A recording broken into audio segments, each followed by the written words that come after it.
How's it going, Calvary students? We're back with another 5-minute devotion. Hope everyone had a great spring break. And if you watched the last devotion, you'll remember that I mentioned that in this one we're going to talk about why the God of the Bible is the one true God.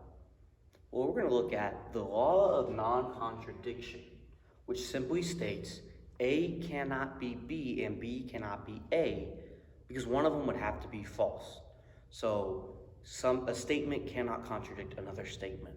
And so there are two forms of religions that have a view of creation. One of them is polytheism. Poly means many. Theism is creator or God. And then monotheism, which is one creator, one God.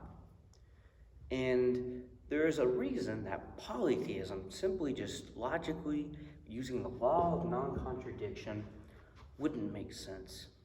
With the polytheistic religion, for example, Buddhism or Hinduism, if all of the gods are equal, then one God cannot contradict the other God.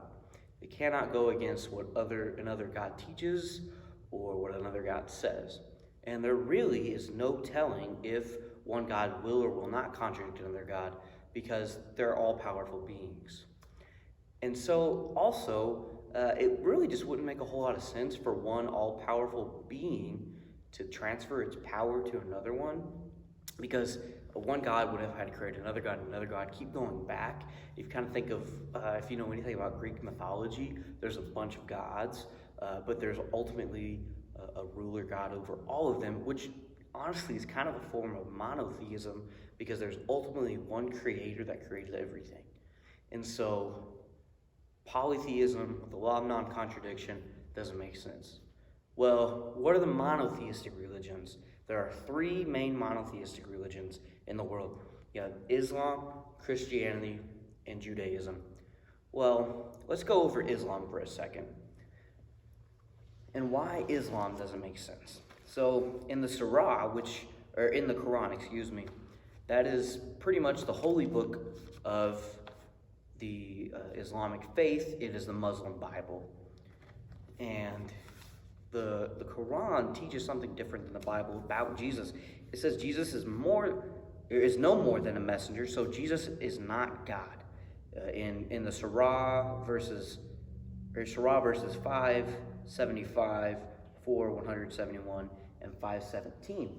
So if they say that Jesus isn't God, that would contradict what the Bible says. So A cannot be B, because A, in the Bible, Jesus says that I and the Father are one in John 10:30. And in John 8:58, he says that before Abraham was, I am. So A is Jesus is God. B, Islam teaches Jesus is not God. He was just a messenger. So that means that Islam has to be true or Christianity has to be true. Well, Islam also teaches that it's good to read the Bible, and you should read the Bible, although it was corrupted, but you should still go ahead and read it. So if Islam holds the Bible to a high esteem, then it would make sense that the Bible probably has some truth to it.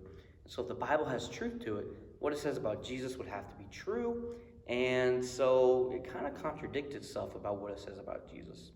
So we'll throw Islam aside and scrap that, because using the law of non-contradiction, it contradicts itself, can't be true. But what about Judaism? If you look at the Old Testament, that is what Jews nowadays hold to. They are still living in the Old Covenant, and they don't accept Christ as their Messiah. Well, I would argue that the Old Testament, to pretty much put it in one sentence, the whole theme is Jesus is coming. There are over 200 verses that are prophetic verses about Jesus is coming, and actually, with our next devotion, we're going to go over those. So if Judaism is teaching Jesus is coming, well, we see in the New Testament, Jesus fulfills all of those prophecies.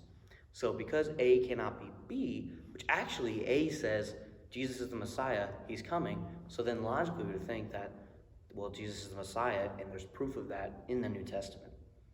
So I hope that makes sense to you guys. On last week, why no God doesn't make sense. This week, why our God and Christianity makes the most sense. So I can't wait to see you guys again on Wednesday or Sunday. I pray that you will think on this, pray on this, really soak this in and be beneficial for you. And we will see you next time.